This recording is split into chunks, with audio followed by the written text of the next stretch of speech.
السلام علیکم ورحمۃ اللہ وبرکاتہ۔ الحمد للہ رب العالمین والصلاة والسلام علی اشرف الانبیاء والمرسلین۔ اللہم لا سہل الا ما جعلتہ سہلا وانت تجعل الحزن اذا شئت سہلا یا مقلب القلوب صرف قلوبنا علی طاعتک۔ اللہم رب اشرح لی صدری ویسر لی امری واحلل عقدۃ من لسانی یفقہوا قولی۔ اللہم رب زدنا علما، اللہم رب زدنا علما، اللہم رب زدنا علما۔ اللہ پاک کی حمد و ثناء اور عقائد و جہاں نبی مکرم تاجدار عرب و عجم سید المرسلین خاتم النبیین کے ذات گرامی پر درود اسلام کے بعد، رب کائنات کا احسان عظیم ہے کہ جس نے ہمیں ایک بار پھر یہ توفیق عطا فرمائی کہ ہم اس درس کی مجلس میں حاضر ہیں۔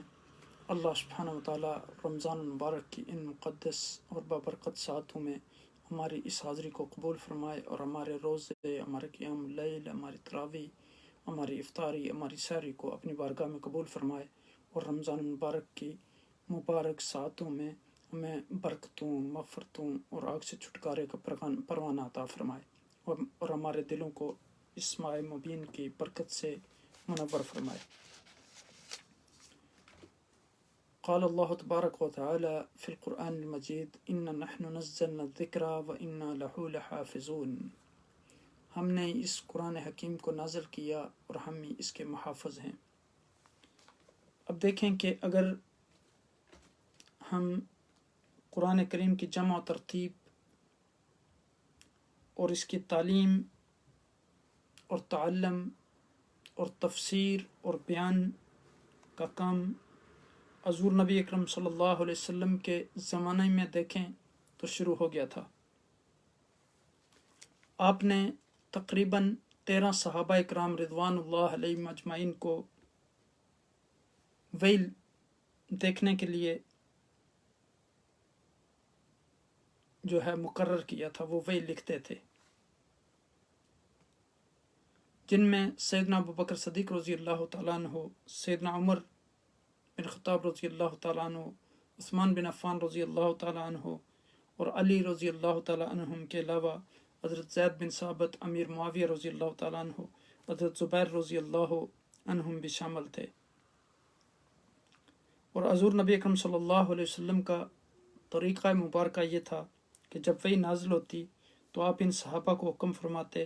کہ اس آیت کو فلاں صورت میں فلاں آیت کے بعد لکھو۔ اکثر صحابہ اکرام جو تھے وہ اس کو زبانی یاد کر لیتے تھے، اپنے اہل و عیال کو سناتے، چند صحابہ ایک جگہ جمع ہوتے تو ایک دوسرے کو سناتے، اسی انداز میں ترتیب جو ہے سے پڑھتے جو نبی اکرم صلی اللہ علیہ وسلم نے بتائی ہوئی تھی۔ یہ قرآنی آیات اونٹ کی ہڈیوں پر لکھی جاتی تھیں یا کھجور کے پتوں پر لکھی جاتی تھیں، اور چونکہ اس وقت کاغذ یا پیپر یہ تو چیزیں نہیں تھیں، یا پھر اونٹ کی ہڈیوں پر لکھتے تھے، پتوں پر لکھی جاتی تھیں کھجور کے، اور مختلف لوگوں کے پاس محفوظ رہتی تھیں۔ لیکن ترتیب کا دار و مدار حفاظ پر تھا، اور حفاظ اس قدر سے کثرت سے تھے کہ ترتیب میں کسی قسم کی غلطی کا جو ہے وہ تصور بھی خیال نہیں کیا جا سکتا تھا۔ اب دیکھیں کہ اگر ہم اپنے زمانے میں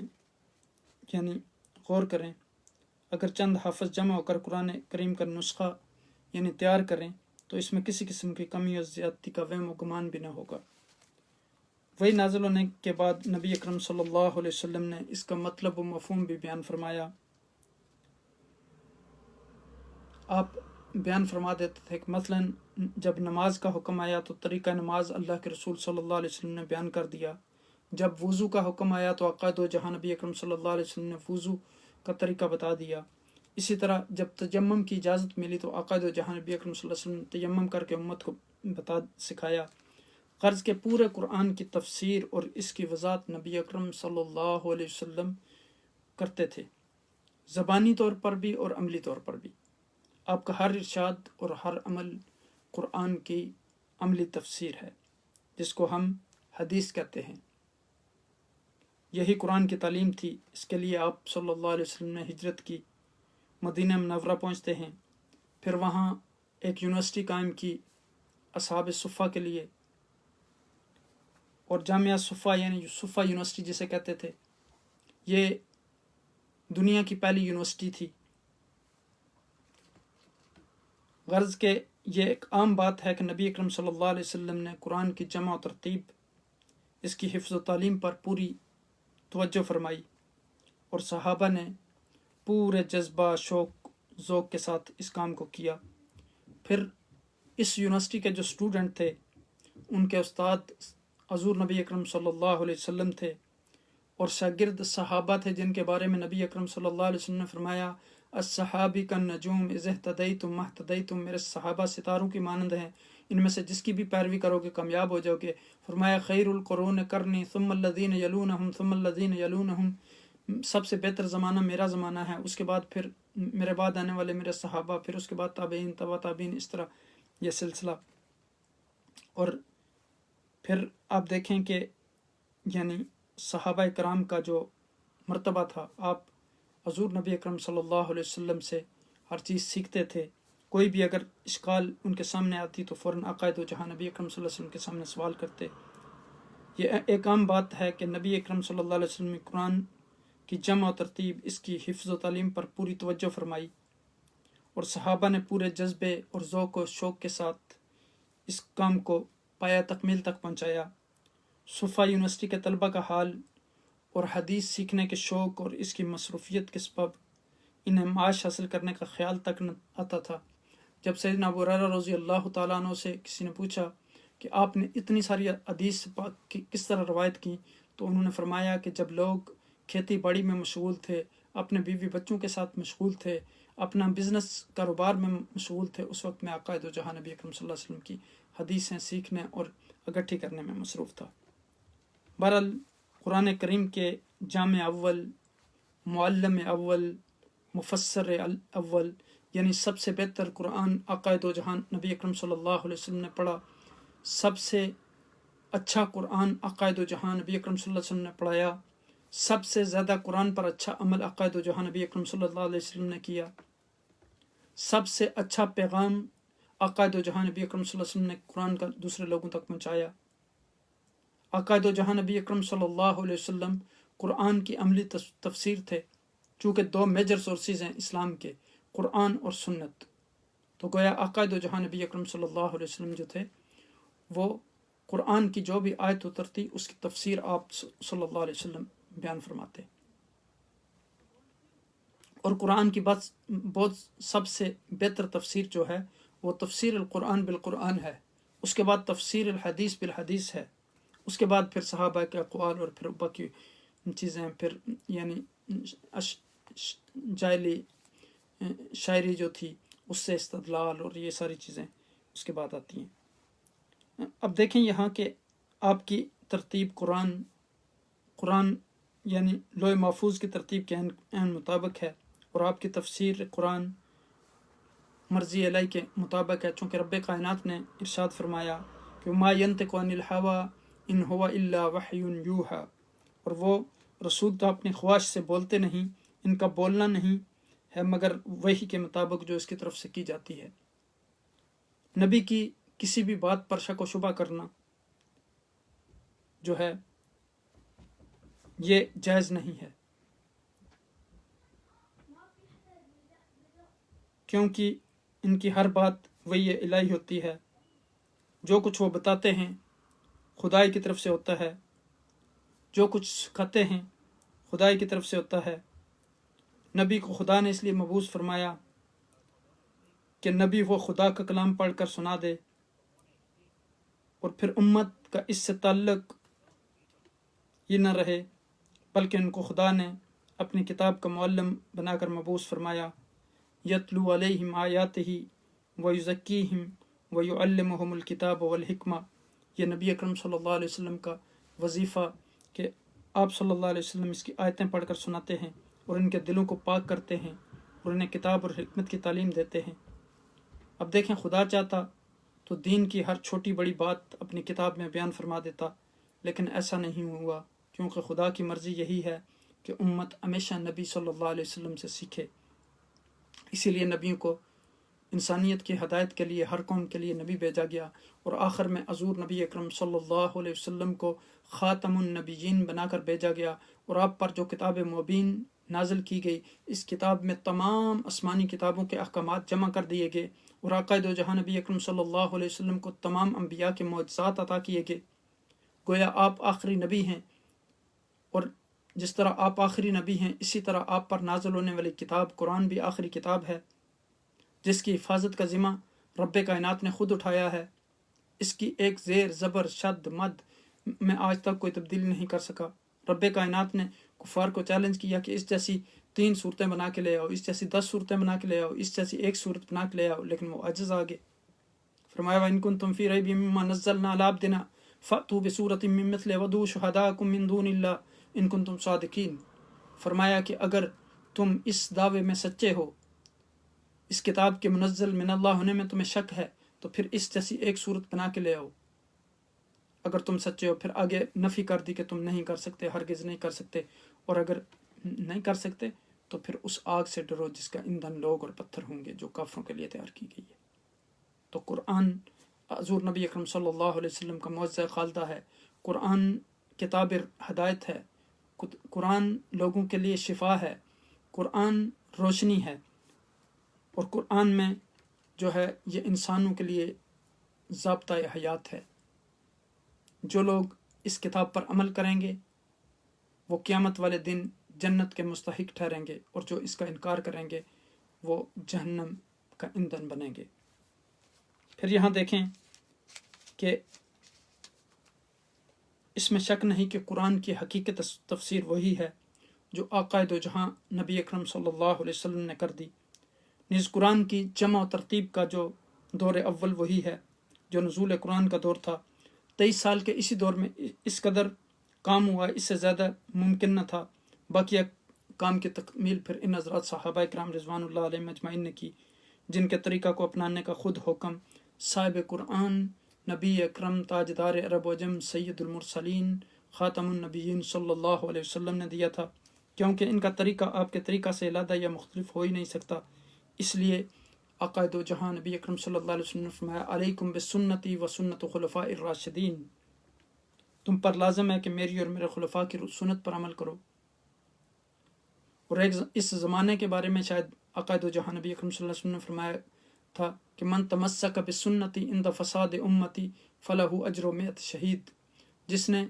میری ایک سنت پر عمل کیا اس وقت جب میری سنتوں کا مذاق اڑایا جا رہا ہوگا، میری سنتوں کو مٹایا جا رہا ہوگا، تو ایک سنت پر عمل کرنے والے کو 100 شہید کا ثواب ملے گا۔ اور اس زمانے کے بارے میں فرمایا کہ اس وقت دین پر عمل کرنا کیسے ہوگا، فرمایا القابض علی الدین ہی کالقابض علی الجمرہ، جیسے انگارے کو ہاتھ میں پکڑ لینا، دین پر عمل کرنا اتنا مشکل ہوگا۔ پھر اب دیکھیں کہ آقا دو جہاں نبی اکرم صلی اللہ علیہ وسلم کے تشریف لے جانے کے بعد آپ کے پہلے خلیفہ حضرت سیدنا ابوبکر صدیق رضی اللہ تعالیٰ عنہ نے اسلام کی دوسری خدمت کی طرح تدوین قرآن کی طرف بھی توجہ فرمائی، اور حضور علیہ السلام کے کاتب وحی حضرت زید بن ثابت رضی اللہ تعالیٰ عنہ کو یہ خدمت انجام دینے کا حکم دیا۔ حضرت زید رضی اللہ تعالیٰ عنہ نے بیان کیا کہ یہ کام اگرچہ بہت دشوار تھا، لیکن میں نے بڑی محنت اور جان افشانی سے اس کو انجام دیا، اور صحابہ کرام کے پاس سے کھجوروں کے پتوں اور پتھروں اور ہڈیوں پر لکھی ہوئی آیات قرآنی کو جمع کیا، پھر حافظوں کی مدد سے ان کو ایسی ترتیب کے ساتھ مرتب کیا جس ترتیب سے حافظوں نے ان کو حضور نبی اکرم صلی اللہ علیہ وسلم سے یاد کیا ہوا تھا۔ پھر فرمایا میں نے یہ صحیفہ تیار کر کے سیدنا ابوبکر صدیق رضی اللہ تعالیٰ عنہ کو دے دیا، جو آپ کے بعد حضرت عمر رضی اللہ تعالیٰ عنہ کے پاس رہا۔ پھر نہ شہادت کے وقت ام المؤمنین حضرت حفصہ رضی اللہ تعالیٰ عنہ نے اس کو محفوظ کر لیا۔ پھر حضرت علی رضی اللہ تعالیٰ عنہ نے فرمایا خدمت قرآن کا سب سے بڑا زیادہ اجر جو ہے وہ حضرت ابوبکر صدیق رضی اللہ تعالیٰ عنہ کو ملے گا، کہ وہی پہلے شخص ہیں جنہوں نے قرآن حکیم کو کتابی صورت میں جمع کروایا۔ اور پھر حضرت ابوبکر صدیق رضی اللہ تعالیٰ عنہ کے بعد حضرت عمر رضی اللہ تعالیٰ عنہ کا دور خلافت چونکہ اسلامی فتوحات کا دور رہا، اس لیے وہ اپنی بے حد مصروفیات کے باعث قرآن حکیم پر مزید کوئی کام نہ کر سکے، لیکن وہ اس کام سے مطمئن تھے جو سیدنا ابوبکر صدیق رضی اللہ تعالیٰ عنہ کر گئے تھے، لہذا آپ اسی قرآن کریم کی نقول ان ممالک میں بیچتے رہے جو آپ کے زمانہ میں جو ہے ختم ہوئے تھے۔ پھر تیسرے خلیفہ حضرت عثمان بن عفان رضی اللہ تعالیٰ عنہ نے اشاعت قرآن اور اس میں جو ہے کمی زیادتی کے امکان کو ختم کر دینے پر توجہ دی۔ آپ نے بھی حضرت زید بن ثابت رضی اللہ تعالیٰ عنہ کے سپرد یہ کام کیا اور ان کی مدد کے لیے عبداللہ بن زبیر اور سعید بن عاص اور عبداللہ بن حارث کو مقرر فرمایا۔ گویا آپ نے باقاعدہ محکمہ اشاعت و حفاظت قرآن قائم کر دیا اور قرآن کریم کی متعدد نقلیں کرا کر ان کو زیادہ سے زیادہ عام کیا اور حکم دیا کہ جن لوگوں کے پاس ہڈیوں پر یا پتھروں وغیرہ پر یا کھجور کے پتوں پر لکھا ہوا ہے وہ اس کی تلاوت نہ کریں بلکہ اسی قرآن کریم کو استعمال کریں جو حکومت کی طرف سے جاری ہو چکا ہے، تاکہ قرآن کریم کی ترتیب اور اس کے طریقہ تلاوت میں کوئی فرق پیدا نہ ہونا پائے، تاکہ ایسا فتنہ نہ پیدا ہو جائے۔ چونکہ مختلف جب لوگ مختلف قراتوں کے ساتھ پڑھیں گے یا آیات کو آگے پیچھے پڑھیں گے تو وہ ترتیب قائم نہیں رہے گی۔ تو خدا اپنی رحمتیں نازل کرے ان صحابہ کرام رضوان اللہ اجمعین پر کہ جن کی محنت اور کاوش سے آج قرآن ایک کتاب کی صورت میں یعنی کتابی صورت میں چھپا ہوا ہمارے پاس موجود ہے، یعنی وہی اصل کلام الہی جو نازل ہوا تھا۔ قرآن کریم کی حفاظت ہر دور میں مسلمانوں نے کی ہے، آج تک وہ اپنی اصلی حالت میں موجود ہے اور قیامت تک موجود رہے گا۔ اس میں کسی کی زیادتی کا کمی اور زیادتی یا کمی کا جو ہے وہ خیال بھی تصور نہیں کیا جا سکتا، کیونکہ اصل محافظ قرآن تو خود رب کائنات ہیں۔ جیسے شروع میں نے یہ آیہ مبارکہ تلاوت کی کہ اِنَّا نَحْنُ نَزَّلْنَا الذِّكْرَ وَإِنَّا لَهُ لَحَافِظُونَ، ہم نے اس قرآن کو نازل کیا اور ہم اس کی حفاظت کرنے والے ہیں۔ تو ہمیں اس نعمت پر اللہ کا شکر ادا کرنا چاہیے کہ اس نے ہمیں ایسے نبی کی امت میں پیدا فرمایا جس کی لائی ہوئی کتاب ہمارے پاس موجود ہے، اس کا ذہن بھی زندہ اور وہ خود بھی زندہ ہے۔ اللہ ہمیں اپنے نبی کی اطاعت و فرمانبرداری اور قرآن پر عمل کرنے کی توفیق عطا فرمائے۔ قرآن جو ہے یہ ہدایت ہے ان لوگوں کے لیے جو تقوی والے لوگ ہیں، جو اللہ سے ڈرنے والے لوگ ہیں۔ متقین کی صفات سورہ بقرہ کے شروع میں رب کائنات نے بیان فرمائی، الذین یؤمنون بالغیب ویقیمون الصلاۃ ومما رزقناہم ینفقون والذین یؤمنون بما انزل الیک وما انزل من قبلک وبالآخرۃ هم یوقنون اولئک علی ھدی من ربہم واولئک هم المفلحون۔ فرمایا کہ یہ لوگ غیب پر ایمان رکھتے ہیں، جو رزق ہم نے دیا اس میں سے خرچ کرتے ہیں، آپ پر ایمان رکھتے ہیں، آپ سے پہلے نبیوں پر جو کتابیں نازل ہوئیں اور قرآن پر ایمان رکھتے ہیں، اور پہلے کتابوں پر بھی اور پہلے نبیوں پر بھی ایمان رکھتے ہیں، آخرت کے دن پر ایمان رکھتے ہیں یعنی قیامت پر۔ تو یہ متقین کی صفات بیان کرنے کے بعد فرمایا اولئک علی ھدی من ربہم واولئک هم المفلحون، فرمایا کہ یہی لوگ جو ہیں وہ ہدایت فلاح پانے والے ہیں، ہدایت پر ہیں۔ تو اب دیکھیں کہ رب کائنات نے ہمیں کتنی نعمتوں سے نوازا ہے، الحمدللہ۔ ان نعمتوں پر ہم جتنا بھی شکر ادا کریں وہ کم ہے۔ اب دیکھیں کہ آقا دو جہاں نبی اکرم صلی اللہ علیہ وسلم نے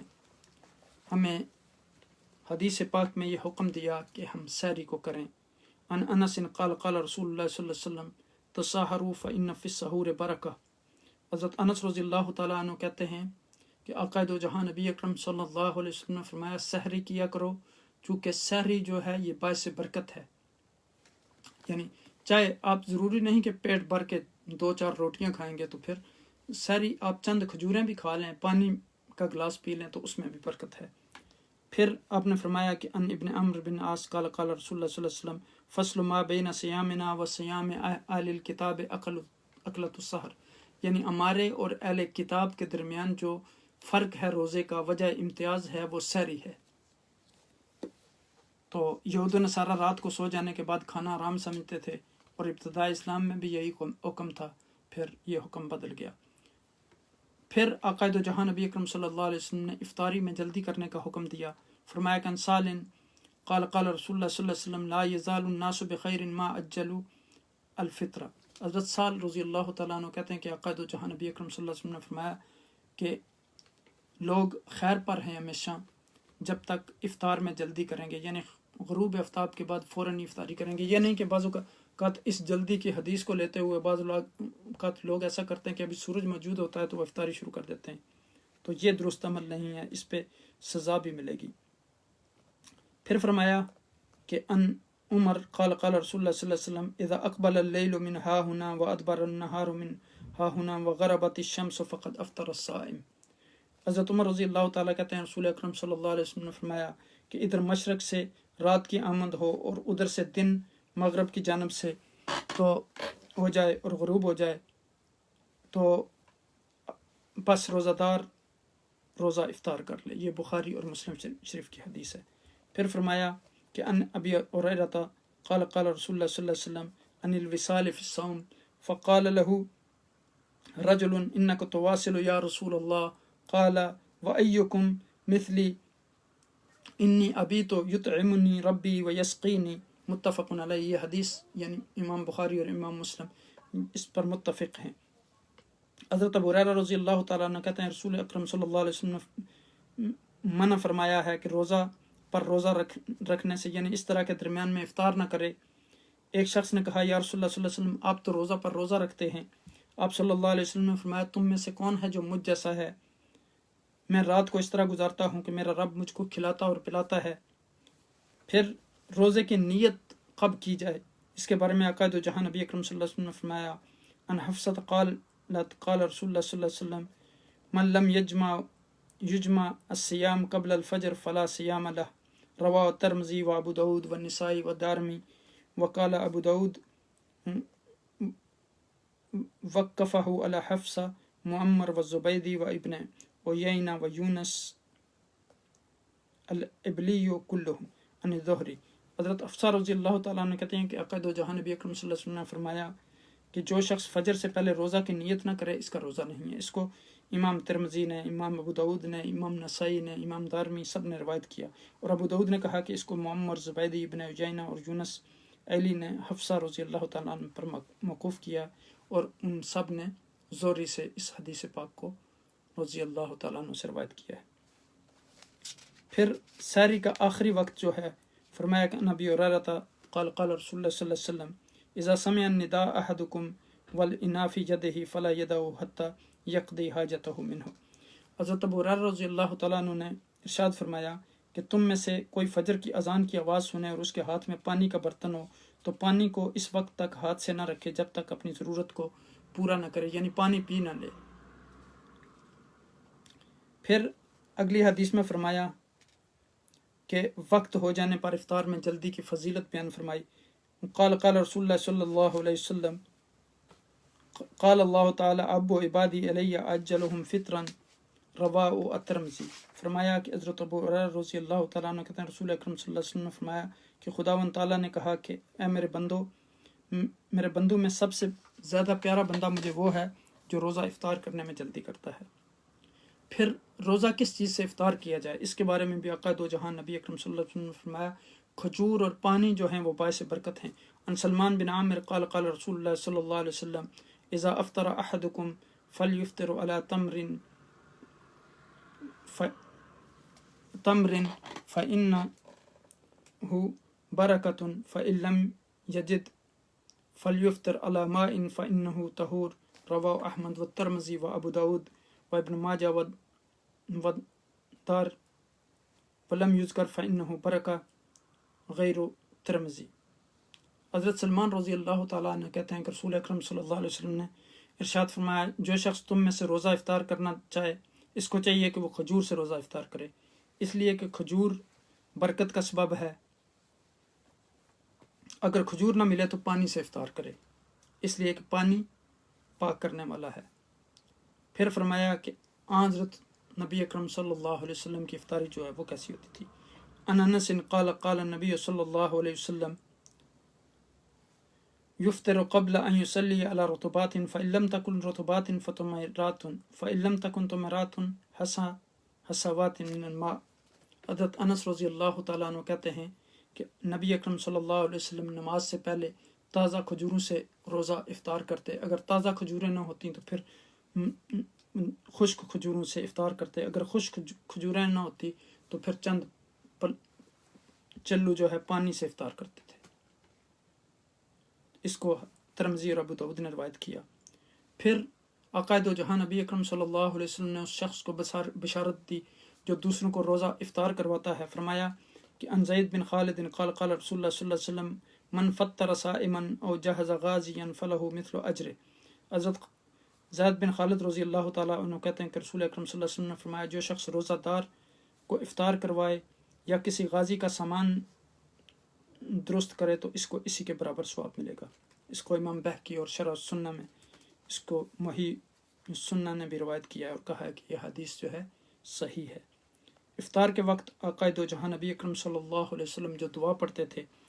ان ابن عمر قال قال النبی صلی اللہ علیہ وسلم اذا افطر قال ذهب الظما وابتلت العروق وثبت الاجر ان شاء اللہ۔ حضرت ابن عمر کہتے ہیں کہ جب رسول اکرم صلی اللہ علیہ وسلم روزہ افطار کرتے تھے تو فرماتے گئی پیاس تر ہو گئیں رگیں اور ثابت ہوا ثواب اب اگر خدا نے چاہا۔ اور پھر ان معاذ بن ظہرہ قال ان نبی صلی اللہ علیہ وسلم قال اذا افطر قال ان اللہم لک صمت وعلی رزقک افطرت۔ حضرت معاذ بن ظہرہ رضی اللہ تعالیٰ عنہ کہتے ہیں کہ رسول اکرم صلی اللہ علیہ وسلم جب روزہ افطار کرتے تو فرماتے اللہم لک صمت وعلی رزقک افطرت، یعنی یا اللہ میں نے تیرے لیے روزہ رکھا اور میں نے تیرے رزق پر افطار کیا۔ یہ اس حدیث کو ابو داؤد نے مرسلاً روایت کیا ہے۔ پھر فرمایا یعنی جلدی افطار کرنے کا جو پھل ملے گا، ان ابی ہریرہ رضی اللہ تعالیٰ عنہ قال قال رسول اللہ صلی اللہ علیہ وسلم لا يزال الدین ظاہرا ما اجل الناس الفطر لان اليہود والنصارى یؤخرون۔ فرمایا کہ حضرت ابو ہریرہ رضی اللہ تعالیٰ عنہ کہتے ہیں کہ رسول اکرم صلی اللہ علیہ وسلم نے ارشاد فرمایا کہ دین ہمیشہ غالب رہے گا جب تک لوگ افطار کرنے میں جلدی کرتے رہیں گے، اس لیے کہ یہود و نصارہ جو ہے وہ افطار کرنے میں دیر کرتے ہیں۔ تو پھر آگے افطار جلدی کرنا جو ہے مسنون ہے۔ ان ابی عطیہ قال دخلت انا ومسروق علی عائشہ فقلنا یا ام المؤمنین رجلان من اصحاب محمد صلی اللہ علیہ وسلم احدهما يعجل الافطار وآخر يعجل الصلاة والآخر يؤخر الافطار ويؤخر الصلاة قالت أيهما يعجل الافطار ويعجل الصلاة قلنا عبد الله بن مسعود رضی اللہ تعالیٰ عنہ قالت هكذا صنع رسول اللہ صلی اللہ علیہ وسلم والآخر ابو موسیٰ۔ حضرت ابو عطیہ رحمۃ اللہ علیہ کہتے ہیں کہ میں اور مسروق رحمۃ اللہ علیہ حضرت عائشہ رضی اللہ تعالیٰ عنہ کی خدمت میں حاضر ہوئے اور ان سے کہا اے ام المومنین، رسول اللہ صلی اللہ علیہ وسلم کے صحابہ میں دو اشخاص ایسے ہیں جن میں سے ایک تو افطار کرنے میں اور نماز پڑھنے میں جلدی کرتا ہے اور دوسرا افطار کرنے میں اور نماز پڑھنے میں دیر کرتا ہے۔ حضرت عائشہ رضی اللہ تعالیٰ نے پوچھا افطار کرنے اور نماز پڑھنے میں کون جلدی کرتا ہے؟ ہم نے عرض کیا عبداللہ بن مسعود رضی اللہ تعالیٰ عنہ۔ حضرت عائشہ رضی اللہ تعالیٰ عنہ نے فرمایا رسول اللہ صلی اللہ علیہ وسلم نے ایسا ہی کیا ہے، اور راوی کا بیان ہے کہ دوسرا شخص جو افطار اور نماز میں تاخیر کرتا تھا ابو موسیٰ رضی اللہ تعالیٰ عنہ تھے۔ اب دیکھیں کہ اس سے ثابت ہوتا ہے کہ جو ہم ایک ایک گھنٹہ افطاری کے بعد بیٹھے رہتے ہیں دسترخوانوں پہ، نماز کی کوئی پرواہ نہیں ہوتی، تو یعنی جو سنت طریقہ یہاں بتایا جا رہا ہے حدیث پاک میں وہ یہ تھا کہ آقا دو جہاں نبی اکرم صلی اللہ علیہ وسلم چند کھجوروں پر، تازہ کھجوروں پر یا خشک کھجوروں پر یا پانی سے روزہ افطار کرتے، اس کے بعد نماز مغرب ادا فرماتے اور اس کے بعد باقی افطاری کو مکمل کرتے۔ اور پھر فرمایا کہ ان ارباد بن ساریہ قال دعانی رسول اللہ صلی اللہ علیہ وسلم الی السحور فی رمضان فقال هلم الی الغداء المبارک۔ ارباد بن ساریہ رضی اللہ تعالیٰ عنہ کہتے ہیں کہ رسول اکرم صلی اللہ علیہ وسلم نے ایک مرتبہ رمضان میں مجھ کو سحری کھانے کے لیے طلب فرمایا اور کہا آ تو بابرکت کھانے کی طرف۔ اس کو ابو داؤد اور امام نسائی نے روایت کیا۔ پھر بہترین سحری جو ہے ان ابی ہریرہ قال قال رسول اللہ صلی اللہ علیہ وسلم نعم سحور المؤمن التمر۔ حضرت ابو ہریرہ رضی اللہ تعالیٰ عنہ کہتے ہیں کہ آقا دو جہاں نبی اکرم صلی اللہ علیہ وسلم نے فرمایا مومن کی بہترین سحری جو ہے وہ کھجور ہے۔ اور ایک دوسری حدیث میں آقا دو جہاں نبی اکرم صلی اللہ علیہ وسلم نے فرمایا بیت ما فی تمر بیت فقیر، جس گھر میں کھجور نہ ہو وہ غریبوں کا گھر ہے۔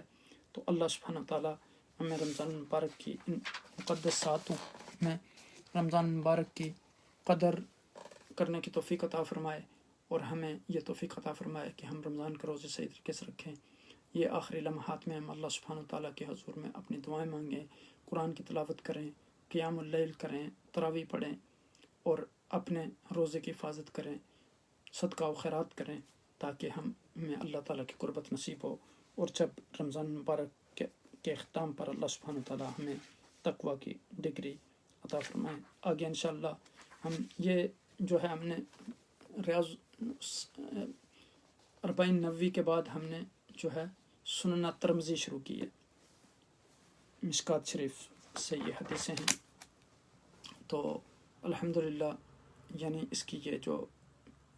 کتاب الصیام ہے اس کو ہم پڑھ رہے ہیں مشکات شریف کی. تو انشاءاللہ یہاں سے اگلی حدیث جو ہیں کل ہم ان کو مکمل کریں گے. اللہ سبحانہ تعالیٰ ان حدیث مبارکہ پر ہمیں عمل کرنے کی توفیق عطا فرمائے. ہم رقیہ شریعہ پڑھ لیتے ہیں اور اس کے بعد انشاءاللہ پھر ہم دعا کی طرف آئیں گے.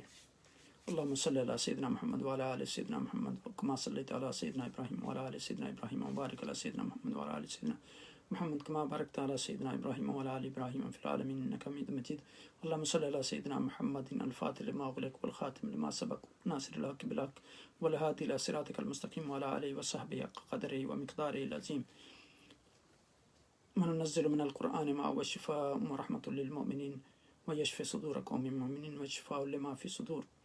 قل هو للذين آمنوا هدى وشفاء وإذا مرضت فهو يشفين فيه شفاء للناس. اللهم إني أقدم إليك بين يدي كل نفس ولمحة وطرفة يطرف بها السماوات وعلى الأرض وكل شيء وهو في علمك كائن وقد كان. أقدم إليك بين يدي ذلك كل لا إله إلا الله محمد رسول الله في كل لمحة ونفس عدد ما وسع علم الله. بسم اللہ الرحمن الرحیم الحمد للہ رب العالمین الرحمن الرحیم مالک یوم الدین ایاک نعبد و ایاک نستعین اهدنا الصراط المستقیم صراط الذین انعمت علیہم غیر المغضوب علیہم ولا الضالین آمین. لا الہ الا اللہ وحدہ لا شریک لہ لہ الملک وله الحمد وهو يحيي ويميت بيده الخير وهو على كل شيء قدير.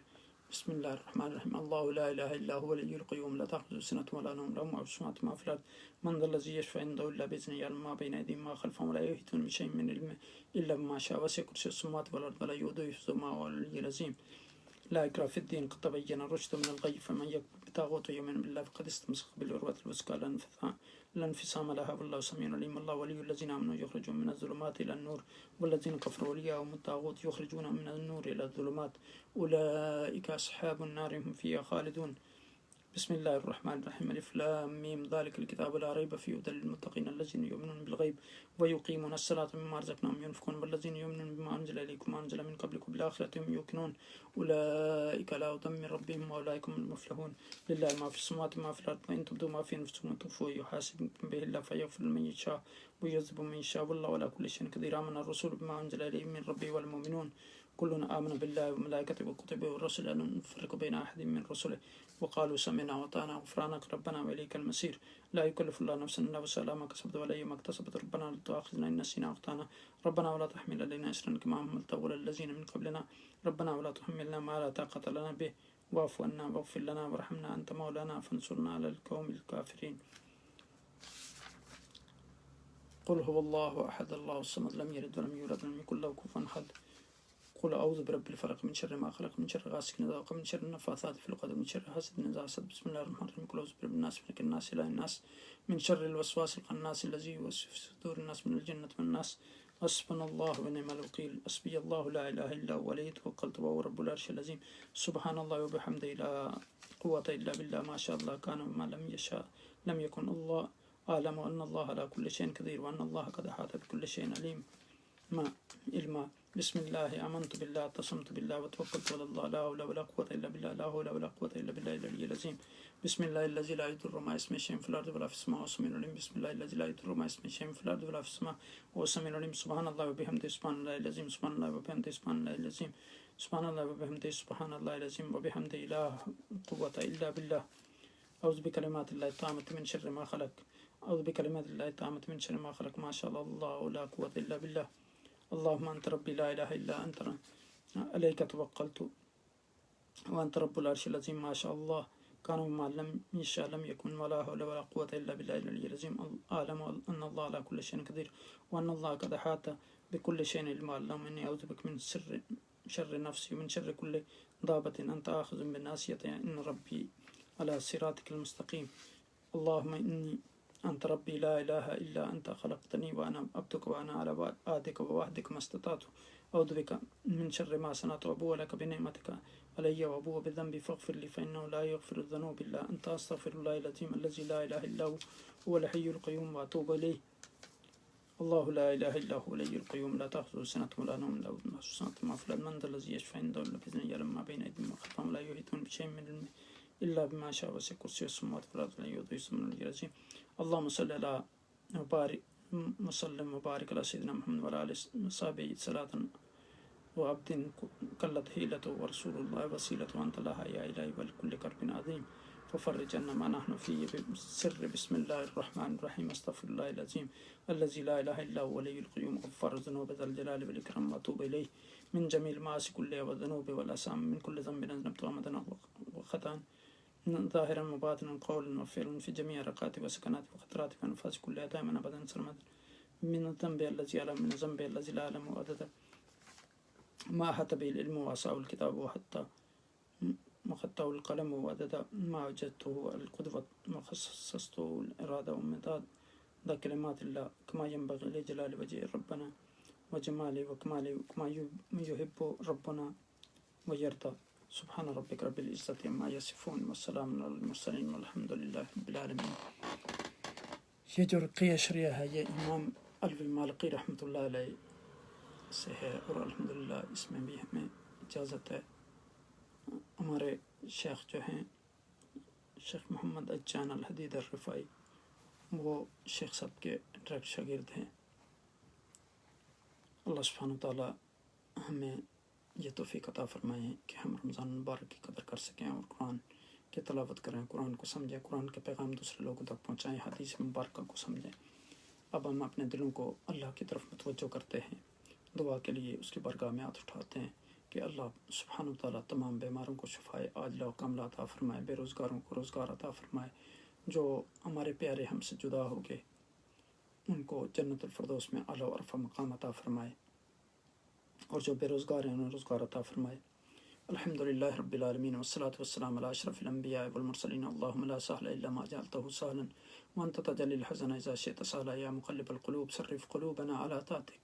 اللهم لا تدع في مقامنا هذا ذنبا الا غفرت ولا دينا الا قضيت ولا مريضا الا شفيت وعافيت ولا طالب علم الا وفقت ولا مسافر الا وصلت ولا مظلوم الا نصرت يا حي يا قيوم برحمتك نستغيث. اللهم ربنا آتنا في الدنيا حسنة وفي الآخرة حسنة وقنا عذاب النار وادخلنا الجنة مع الأبرار يا عزيز يا غفار يا حي يا قيوم برحمتك نستغيث. اللهم ربنا ظلمنا أنفسنا وإن لم تغفر لنا وترحمنا لنكونن من الخاسرين. اللهم ربنا ظلمنا أنفسنا وإن لم تغفر لنا وترحمنا لنكونن من الخاسرين. اللهم ربنا ظلمنا أنفسنا وإن لم تغفر لنا وترحمنا لنكونن من الخاسرين. اللهم إني أسألك بعدد خلقك بعز أرشك برضاء نفسك بنور وجهك بمبلغ علمك وحلمك وببقاء قدرتك ببسطة قدرتك بمنتهى رحمتك بإرادة مشيتك بإدراك مشيتك بكل ذاتك بكل صفاتك بتمام وصفك بنهاية أسمائك بمكنون سرك بجميل برك بجزيل عطائك بكمال منك بفيض جودك بشديد غضبك بسباق رحمتك بعدد كلماتك بغاية بلوغك يا الله بتفرد فرديتك بتوحيد وحدانيتك يا رب ببقاء بقائك بسرمدية أوقاتك بعزة ربوبيتك بعظمة كبريائك يا الله بجلالك بكمالك بجمالك بأفعالك بأنعامك بسيادتك بملكيتك بجباريتك بمشيتك بعظمتك بلطفك بسرك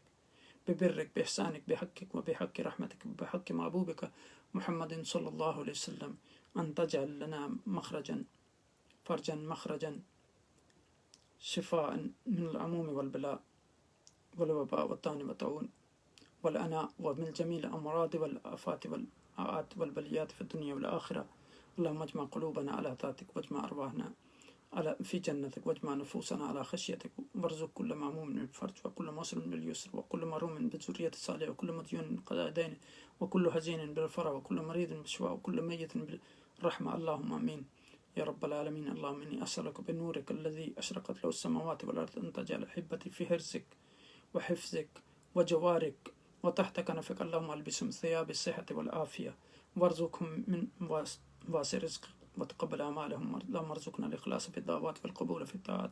والشكر عند الخيرات والخشوع في الصلوات والعفو عند العثرات. اللهم افتح لنا أبواب البركة والرزق والتيسير والإفلاح والنجاة وحفظنا من كل شر من كل سوء ومن كل بلاء يا حي يا قيوم برحمتك نستغيث. یا اللہ ہمارے حال پر مکرم فرما دے. جو قرآن پاک ہم نے پڑھا، جو درود شریف پڑھا، جو ذکر اذکار کیا گیا، سب تیری بارگاہ میں پیش کرتے ہیں. قبول منظور فرما. حضور نبی اکرم صلی اللہ علیہ وسلم کی بارگاہ میں پیش کرتے ہیں. قبول منظور فرمایا اللہ آپ کے توسط سے ازواج مطہرات آل بیت حسنین کرمین خلفائے اربعہ صحابہ کرام تابعین تبع تابعین قادری نقشبندی رفاعی چشتی جتنے بھی سلسلوں کے بزرگان ہیں سب کے روح کو سال صاف کرتے ہیں تو قبول منظور فرما. یا اللہ جتنے بھی مشائخ لدڑ اس دنیا سے چلے گئے ان کے روح کو اصالہ صاحب کرتے ہیں فردن فردن تو قبول منظور فرما، ان کے درجات کو بلند فرما، بالخصوص کتب کشمیر حافظ عبداللہ الدلوی رحمۃ اللہ علیہ کو اصالہ صاحب کرتے ہیں تو قبول منظور فرما، والد اکرامی یوسف فاروق احمد قادری رحمۃ اللہ علیہ کو اصالہ صاحب کرتے ہیں یا اللہ تو قبول منظور فرما، میرے دادا احمد منصف نیاز رحمۃ اللہ علیہ کو اصالہ صاحب کرتے ہیں تو قبول منظور فرما، ان کو جنت الفردوس میں اعلیٰ مقام عطا فرما، عجیب لطیف صاحب یا اللہ ان کے روح کو اصالہ صاحب کرتے ہیں تو قبول منظور فرما، عجیب نذیر احمد صاحب یا اللہ ان کے روح کو اصالہ صاحب کرتے ہیں تو قبول منظور فرما، جنت الفردوس میں اعلیٰ مقام عطا فرما، جتنے بھی ہمارے خاندان کے لوگ چلے گئے سب کے روح کو فردن فردن اصالہ صاحب کرتے ہیں تو قبول منظور فرما، حاضرین مجلس کے جو بھی عزیز و اقارب اس دنیا سے چلے گئے ان کے روح کو اصالہ صاحب کرتے ہیں تو قبول منظور فرما، یا علیہ جتنے بھی ہمارے مشائخ اس دنیا سے چلے گئے ان کے روح کو اصالہ صاحب کرتے ہیں تو قبول منظور فرما، یا اللہ ہمارے بیماروں کو شفا عاجلہ کاملہ عطا فرما، پریشانیوں کو دور فرما، بے روزگاروں کو روزگار عطا فرما، بے اولادوں کو اولاد صالح عطا فرما، یا الہی جو ان کے پاس علم نہیں ہے ان کو علم عطا فرما، یا الہی ہمارے دلوں کا زنگ کو دور فرما، یا الہی ہمیں تقوی عطا فرما، یا اللہ اپنی محبت عطا فرما، اپنے محبوب کی محبت عطا فرما، یا اللہ سب صحابہ کرام کی محبت عطا فرما، صالحین کی محبت عطا فرما، قرآن کے نور سے ہمارے دلوں کو مزین فرما، یا اللہ قرآن کے نور سے ہمارے دلوں کو مزین فرما، یا اللہ قرآن کے نور سے ہمارے دلوں کو مزین فرما، یا اللہ ہمیں رمضان کی قدر کرنے کی توفیق عطا فرما، ہمارے روزوں کو قبول فرما، ہمارے قیام اللیل کو قبول فرما، ہماری تراویح کو قبول فرما، ہماری نمازوں کو قبول فرما، یا اللہ ہم کار ہیں بدکار ہیں چاہے ذلت میں ہیں ڈوبے ہوئے جو کچھ بھی ہیں تیرے محبوب حضرت محمد مصطفیٰ صلی اللہ علیہ وسلم کی امت میں سے ہیں، یا اللہ تو ہماری دعاؤں کو قبول فرما لے، یا اللہ تو ہماری دعاؤں کو قبول فرما لے، یا اللہ جن لوگوں نے دعاؤں کے لیے کہا ہے ان سب کے دعاؤں کو قبول فرما لے، جو بیمار ہیں ان کو شفا عاجلہ عطا فرما، جو پریشان حال ہیں پریشانیوں کو دور فرما، یا اللہ جو اولاد کی وجہ سے پریشان ہیں یا اللہ ان کی پریشانی کو دور فرما، یا اللہ تو غفور الرحیم ہے، ہم نے تیری بارگاہ میں ہاتھ اٹھائے تو اب ہماری دعاؤں کو قبول فرما لے، یا الہی تیرا جسم میں جب تک ہمارے جان رہے صدقے تیرے اور تیرے رسول کے تجھ پہ قربان رہے، اور کچھ رہے یا نہ رہے دعا ہے امیر نزا کے وقت سلامت ہمارا ایمان رہے،